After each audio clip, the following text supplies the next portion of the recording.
Hello all, good evening. My name is Mansi Deshpande and I will be your host for today's session on D2C food startup, branding and growth strategies. Before we begin, let me take a minute to introduce you to Foodyaari. Foodyaari is an all-inclusive educational platform for all things food science and technology. It gives you an enriching experience in the form of webinars, quizzes, articles, courses, etc. You even get a chance to learn and interact alongside like minded food science enthusiasts. Now, let me introduce you to our guest speaker for the evening, Mr. Bhuman Dani. Mr. Bhuman Dani has completed his bachelor's in mechanical engineering from Birla Institute of Technology, Dubai, and his master's MBA from INSEAD, Singapore. He worked on various business operations at Prism Informatics Limited, also at Boston Consulting Group as managing consultant. He is the founder and director of TGL Co., the Good Life Company, which is a company which creates specialty tea and coffees with natural and organic ingredients. He is also the founder and CEO of Wicked Good, a company which produces gluten free, high fiber, and high protein pasta and instant noodles from ingredients like chickpea, brown rice, lentils, etc. The company was also featured recently on Shark Tank India. Mr. Dhani has won several awards, such as the Emerging Startup of the Year and at Entrepreneur India Awards 2022, the Best Brand Building Award at IMA ID 2C 2022, and silver in visual category at the 4th BW Future of Design Awards. It is an honor to have you here with us today, sir. Now let me Likewise, introduce Mansi. Now, to all our audience who might not be familiar with D2C, D2C is a business model or also known as direct to consumer. It is a company which produces its products directly to the consumer, eliminating any middleman. Sir, do you have any inputs to add on this? No, I think it's a way of life, right? I mean, you need to understand there are two ways of selling online. One is directly on your website, and the other is to marketplaces. When you're in categories where there's a basket of purchase or it's a grocery purchase, you won't really go to a website to buy that particular product.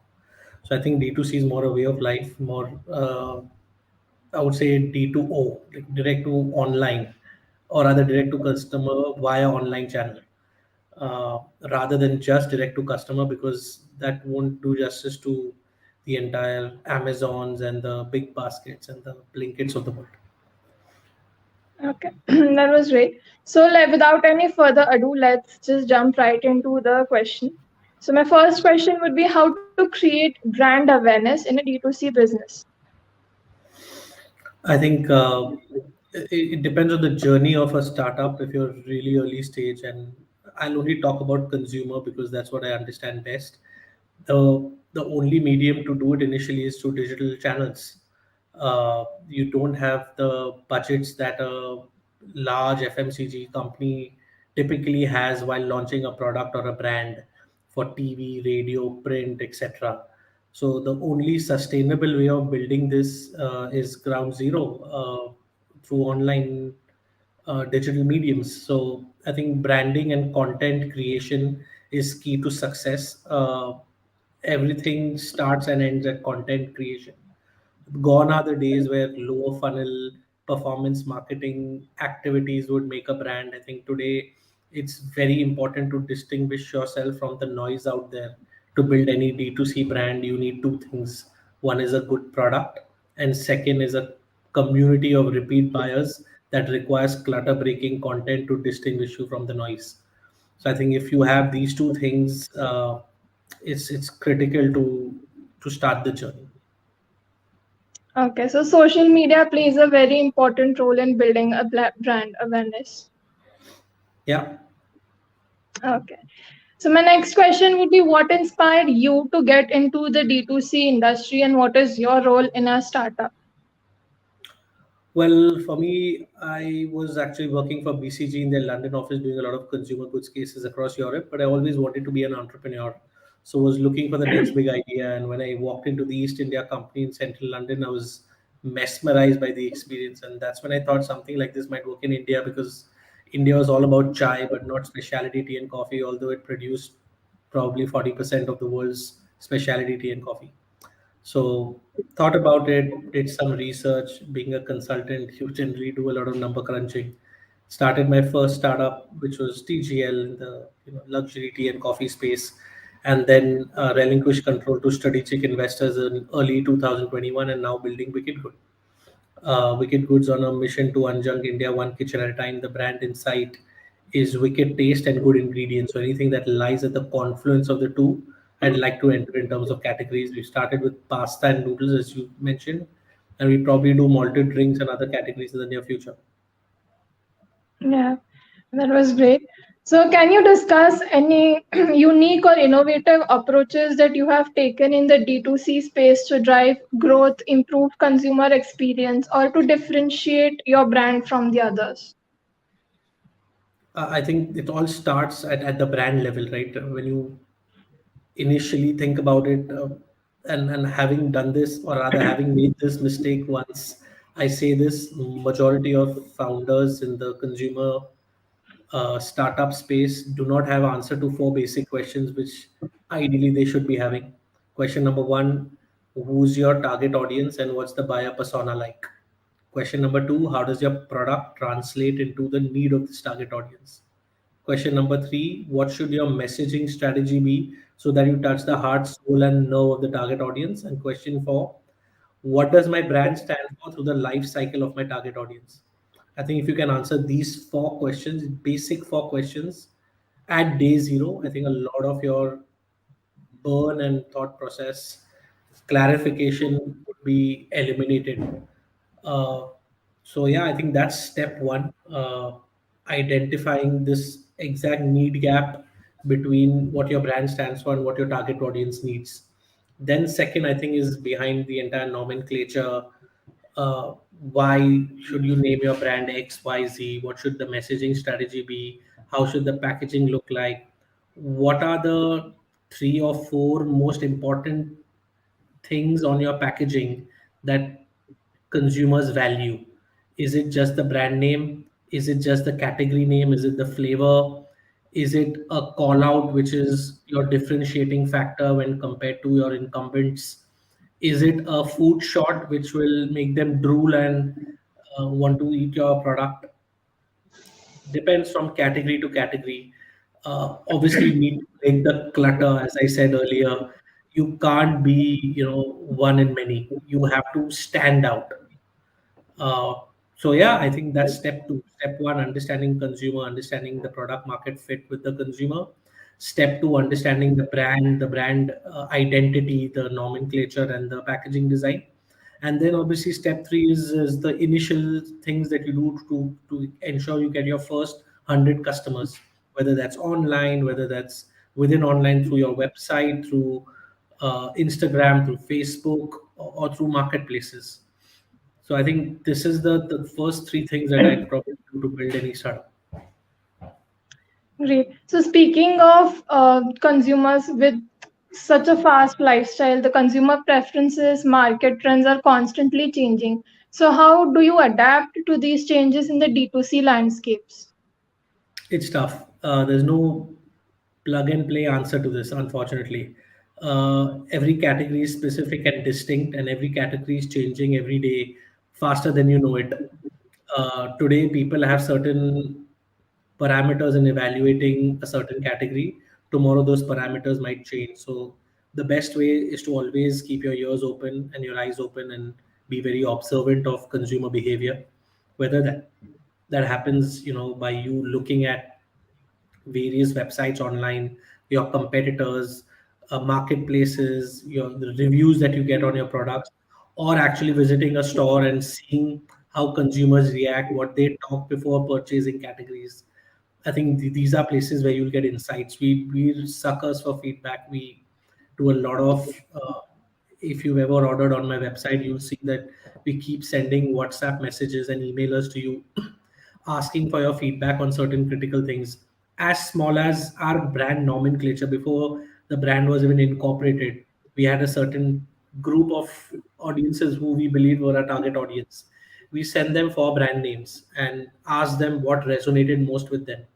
And that's how we came up with Wicked Good as a brand name in the first place. So any and everything that we've done and built so far has been basis some amount of study, some amount. Obviously, you can't go to 100,000 people. You don't have the budgets to go to a Nielsen.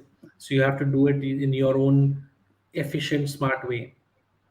We're now just about to onboard a brand ambassador. Even in choosing the brand ambassador, we asked our audiences, who are we to decide who should we get on as the face of the brand? Let our audiences decide. So we gave them four or five options, gave them a whole, paragraph on why we are doing this at this stage of our journey, and what this would where this would take us probably 6 to 12 months down the line. And then there were four options, and we obviously went with the option that had maximum votes, which also resonated internally with our thinking. But that was great. So I think consumer awareness, product awareness, and consumer insights is critical at every given point, and you should not discount it. If you get a negative feedback, get to the bottom of it. There have been so many instances where I have called customers who've given us negative feedback to understand. I mean, there is obviously the error, the human error piece. If you eliminate that, but there are issues with taste, there are issues with texture, which unless and until you don't speak to consumers, you can't recreate. So I think it's very important to hear what customers say and take cognizance of that and get to closure. Absolutely. In food, we always say that consumer is the king. So, you So know, I think that's true everywhere, but in food, all that matters in terms of drivers of consumption is taste and price. If you're not, I mean, health is a third, a driver that's coming up, but it's still not the primary driver of consumption. It's unfortunately or fortunately taste and price. So you may be supremely healthy, you may have the best of ingredients, you may have the best of macronutrient profiles in the ingredient list, but if it's not tasty, or if it's not even comparable to a mass brand incumbent, you're not going to sell. There's not going to be repeat buying, and all that money that you raise will be burnt in just awareness without any purchase. absolutely, that's true. So, I'm moving on. How to grab more market share in a D2C business? Oh, Uh, I wish I knew the answer. I'd be, more than 50% share in the noodle category. I think there are steps that one can take to sort of gain share. It also depends on what the end goal is. For many startups, if you are a single category startup, you probably would want 10-15% market share by the time you want to sell, uh, or by the time you make it profitable or sustainable. But there are also certain startups which are an umbrella brand across categories, like us, where we don't want 10% of share in any category. We probably want 2 or 3% share of a large category. So let's take instant noodles. I am I'm not building Wicked Good to become the India's biggest or second biggest instant noodle company. No, I just want 2% or 3% market share from the already existing 15,000 crore market, so that I can create this product which does not necessarily compete with the majors or the leaders of this category, but there is space for health in every space, in every category. So to occupy that is something that we as a brand are looking forward to. So in that entire large category, bringing that 2-3% delta is what we do, because there will be no one like us who will do that, or very few like us who will do that the way we do it. Similarly, with pasta, with malted drinks in future, with sweet spreads, the intent is not to get to even 10-15% category share, but a small 3 to 5% share basis which category, and then become an umbrella brand across 5 or 6 categories, which takes you to where you want 5 years from now. okay. That was great. So we spoke about differentiators of a brand. So a brand needs to be recognized for something. So what are some strategies according to you that will help companies in brand recognition? I think I said this earlier. There are only two things that you need to build a D2C brand in India. One is the product. If you have a good differentiated product, uh, with keeping in mind the drivers of consumption, I think you've hit the sweet spot. The drivers of consumption being taste and price. And second, I think if you have a community, if you are successfully building a community of repeat buyers using content that's clutter breaking, I think you again hit exactly where you need to be. So two main important, I would say, product and content. Okay. So very recently we were hit with the COVID pandemic. So how do you think this helped in the rise of D2C brands in the industry, food industry? Yeah, I mean, no brainer, right? I mean, people couldn't buy offline, so they had to buy online. And there was so many FMCG majors who did not have an online business in place. So by the time they could figure how to sell online, what are the channels one can sell through, the only products that were available online and that were at par in terms of price, taste, texture, visibility were D2C brands. And so there was no other option but to scale, and they scaled. uh, and now that things have opened up, it's getting a little, it's plateauing because offline is now kicking in again, and which is where FMCG majors have huge distribution progress over any D2C brand. So but I personally feel it is there to stay because of convenience, because of multiple reasons. uh, Building something in the health space again has tailwinds because of COVID. So something in the healthy space, something that's available online, something that can be scaled online because of relevance, because of convenience, is going to be the future. Okay. That was great. So what is consumer focused branding in D2C? Sorry, consumer focused branding as in. Um, how do you do it? I mean, what's the concept behind it? Consumer focused branding in D2C.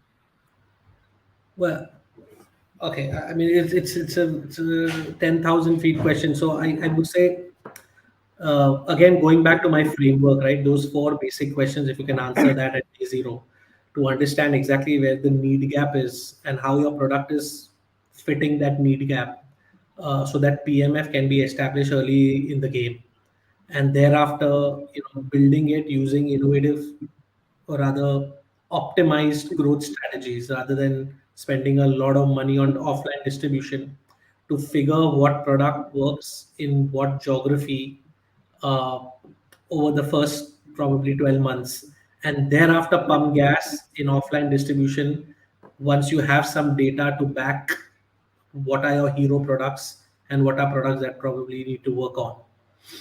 I think this would be, my phased approach to launching any consumer brand in India.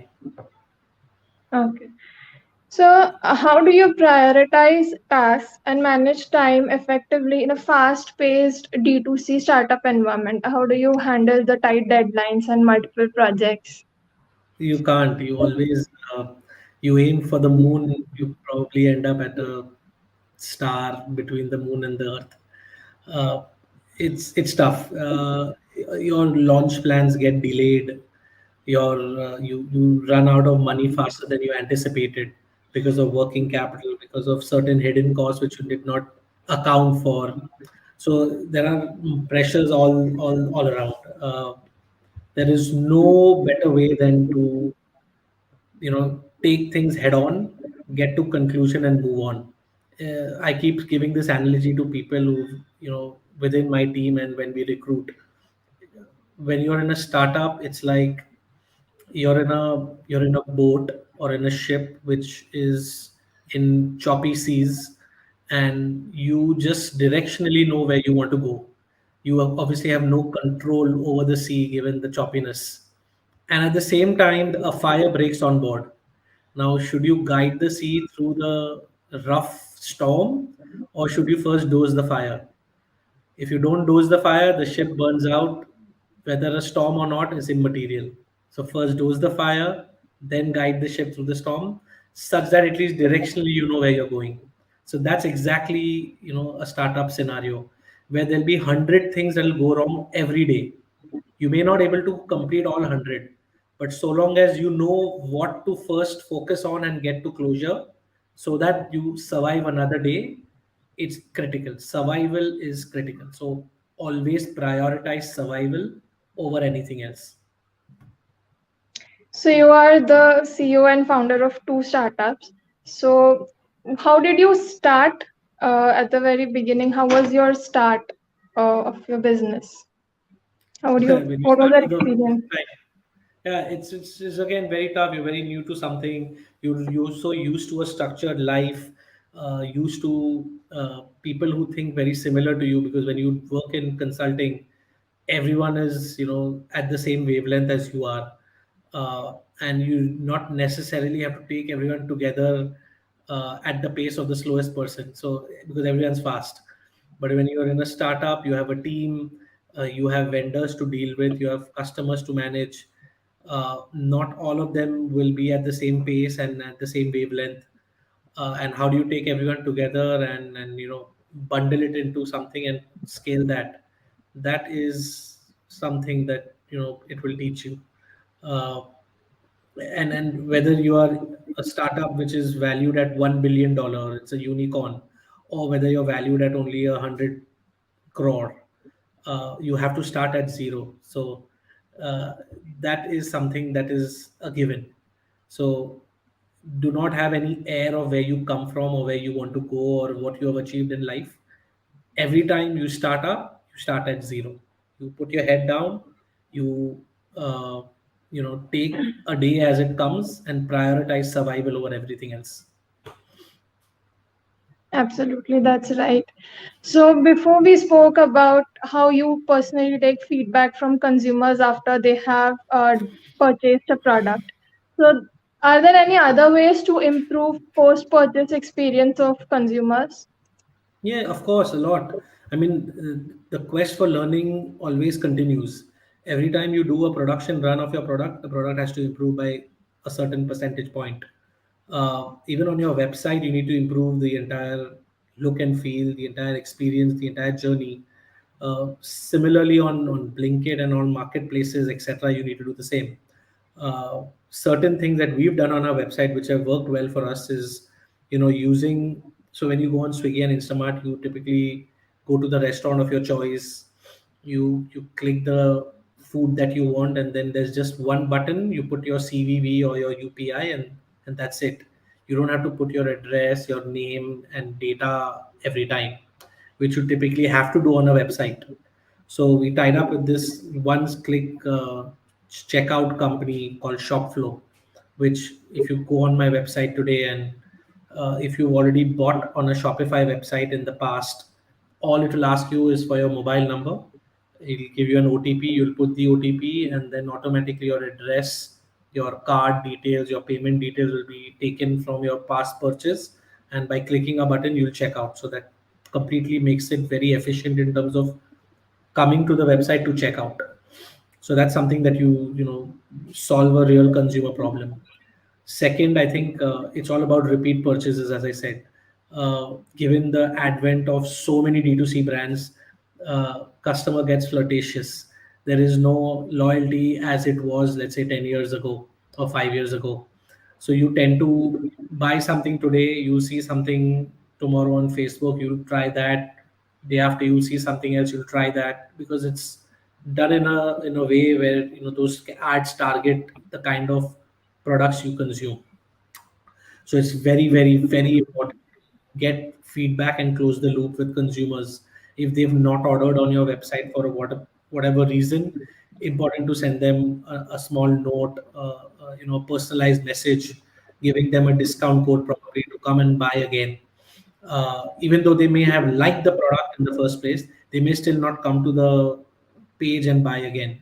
So it's very important to nudge them and poke them through the journey, because at the end of the day, it's the LTV that matters. The CAC is something that is spent and it's sunk cost. So you need to generate maximum return out of that customer who you spent on. Hence, doing retention strategy using WhatsApp, using SMS, using emailers, using push notifications is very important. So that's the second thing I think that one must focus on if you're building a D2C website in the consumer food space. Giving a good consumer experience is important for retention of them. Absolutely. Okay. Okay. So so in a startup, how do you approach consumer acquisition? We always say where to start, we start, but how do you get those consumers to come to you? Well, there are two ways. One is the faster way and one is the slower way. The slower way is always preferred, but given the rat race that we are all in, we want to jump after revenues. So we straight away start lower funnel performance marketing campaigns where we spend crazily on Facebook, on Instagram, on Google, on marketplaces to get those customers to come to your product and buy and get that initial revenue. We did that at Wicked Good as well. It's nothing new. But I think the real sustainable way of scaling, and it's getting more and more obvious with time, is focus more on content creation and less on performance marketing. If you can create some content that showcases the differentiation between you and others, that educates customers or that makes customers emotive of either their past or their present or what they want to hear, or it makes them smile, laugh, then I think you hit the sweet spot. I think it's more important to engage with customers rather than buy customers using lower funnel, you know, activities. It is important because at the end of the day, your valuation, your runway all depends on the revenues you generate. But I think there's a thin line where if you focus on the right way of building it, yeah, it may take you slightly longer than it may take you when you use performance marketing creatives. But I think that's the right way of building it. So focus more on content creation and less on performance marketing is my, although no one ends up doing it, but that's the right way to build it. After seeing two startups and done them, I personally feel content creation is king. Okay, great. So scaling up for a startup once they have achieved a certain level is always important. So what strategies do you think are crucial for scaling up of a D2C startup? So our first North Star metric was to get listed on every platform. So let's say you just have your own website. Now you need to get onto Amazon. So get listed on Amazon, get listed on Flipkart. Then you have quick commerce platforms, you have big basket. Get listed on as many platforms as possible. That should be your first North Star metric for growth. The second North Star metric, once you've got listed everywhere, it's very tough, it's very difficult because they're very choosy in getting brands onboarded. At least over the last 6 months, we've seen that. But let's say you've got listed everywhere. Your next North Star metric then will be how many pin codes can you service. You may be on Blinkit, for example, but only be servicing, let's say, the Delhi NCR region. Now, what do I do? So I can also get Bombay, Hyderabad, uh, Bangalore, Kolkata, Chennai, Ahmedabad, more regions where they are prevalent. So how many pin codes can I service should be your next North Star metric, not only on Blinkit, but every platform. Not so much applicable to big basket and stuff because if you're in a city, you service all pin codes in that city because it's next day delivery. But more so for these quick commerce players. And I think your So third metric after you've figured, platforms and pin codes is optimization.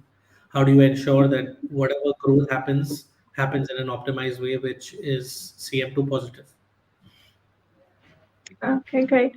So with new trends coming up, how do you as a founder keep up with all of them?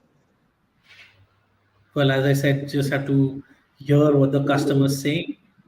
Just have to ensure that there is a lot of consumer uh, behavior understanding, consumer retention strategy being implied so that whoever you've already got as customers continue to buy, and for new customers, understand the need and try to cater to those needs with your product and content creation.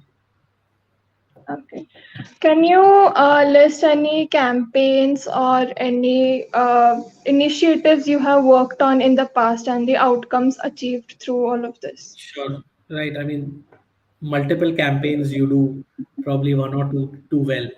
So in the history of Wicked Good, we probably would have done, I don't know, 40, 50 campaigns so far. But two that really stood out, and fortunately or unfortunately, both were on April Fool's Day. One was in 2022, where we said, big brands are fooling you every day, not only on April Fool's Day.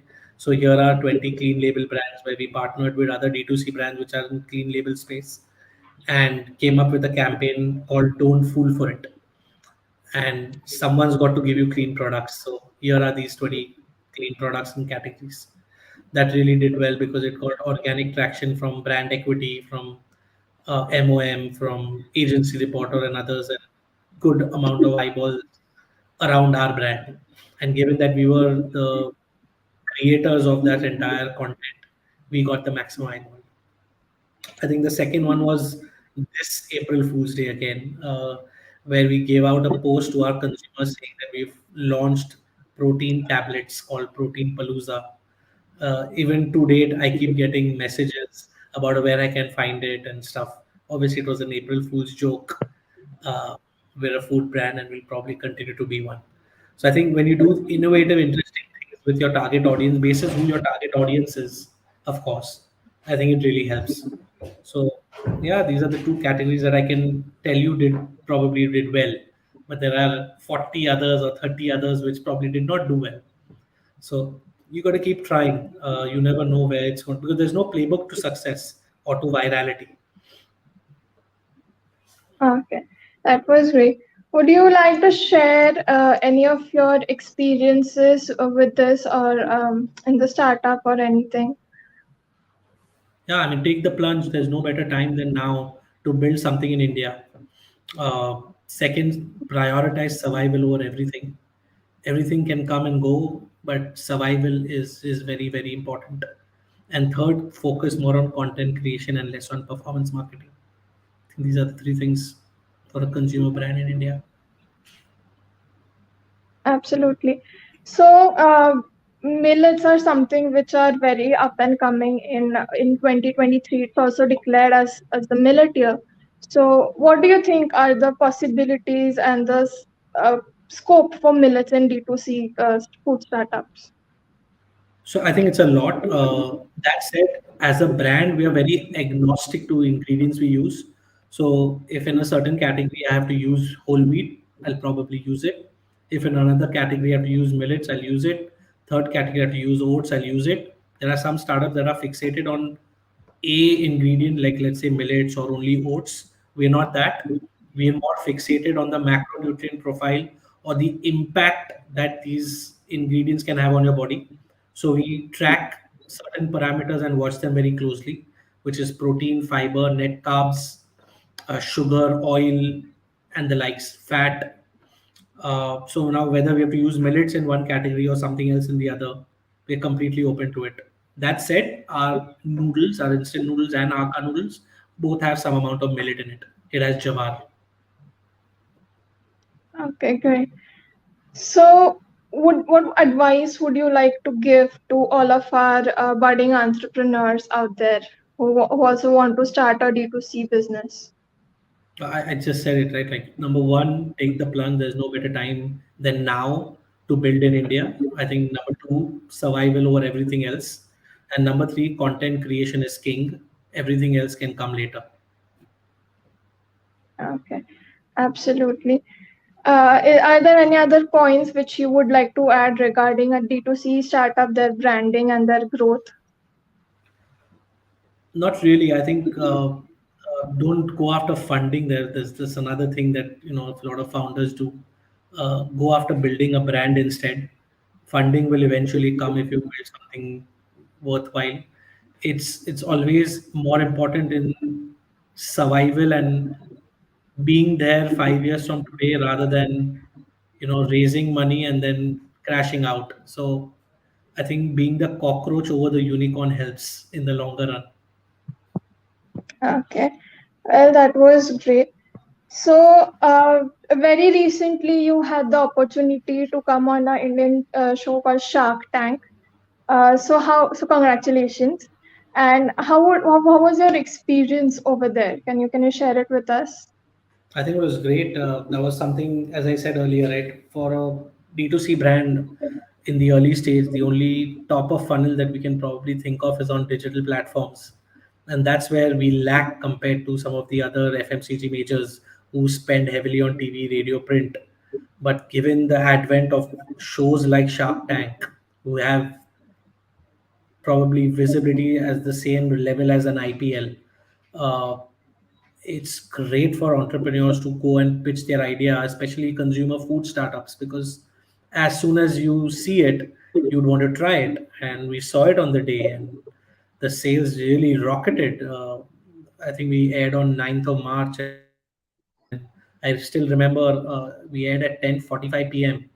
And at that time, every time I was refreshing my Instagram page of the brand, I would have 200 more followers every second. Every time I refreshed, there were 200 more followers. So I think the prime time television spot is for real, and shows like Shark Tank definitely give a boost to entrepreneurs building in the early stage like us. So can't probably get anything better than that for any entrepreneur in the food space. So, if there is anyone who might go to Shark Tank soon, is there any advice you would like to give to them, or any preparation suggestions that you would like to give to them? Stock up, stock up. You'll be out of inventory in any time. You won't even know it. A blink of an eye, and all your stock is over. Stock up. Okay, that was great. So, I must say this was a very wonderful and a very enriching session. We've all got to know a lot about D2C startups and how to scale up their branding and how to use consumers and their feedbacks to our advantage.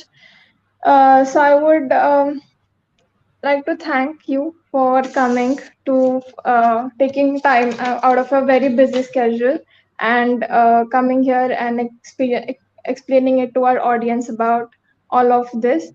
I would also like to thank Foodyaari for organizing this wonderful session, and I would like to thank all of our audience as well for coming here.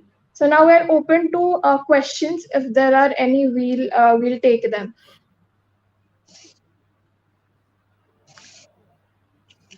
So there's a question. I think you already answered this.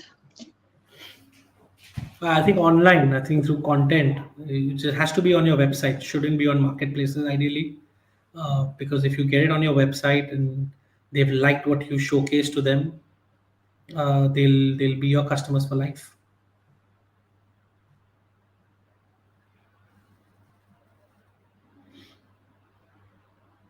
I think there is no playbook to how it works, but you probably should speak to someone who's done a seafood startup in the past for starters.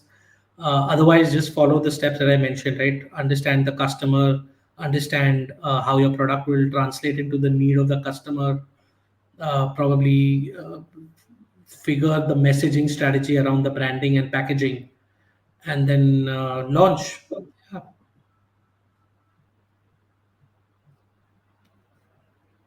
How to reduce COD? You shouldn't really think of reducing COD. You should think of increasing the number of customers that come on your website, whether through COD or through, prepaid orders. How to reduce COD returns is a good question. And that way, what we follow is before every time we get a cash on delivery order, firstly we price it so it's not free. So automatically the people who are more prone to return will not do it. Second, we call customers with COD orders, as in our courier partners call them before they actually get shipped out from a warehouse to confirm whether this order is actually there and are they going to accept it. Only once they say yes, or sometimes you don't answer a call, so it's not shipped until you don't answer the call and give your confirmation. Only once you give the confirmation, the order is shipped out. So if you do these steps, you'll still get returns, but it'll be much lesser than blindly shipping to customers, placing orders and COD on your website.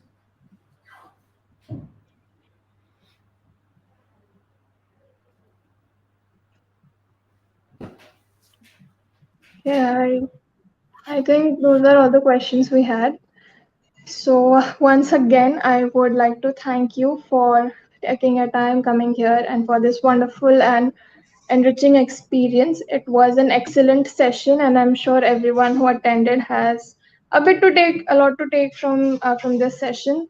So, once again, thank you, sir, for coming here and Thank you for for having all me. the yes, absolutely, and we wish to have many more sessions with you as well. Um, Happy okay, to so. contribute any way I can. Thank you. Yes, yes, absolutely. So thank you. And to all of our audience as well, thank you for participating. I wish all of you a very good night. Thank you. See you. Bye. Bye.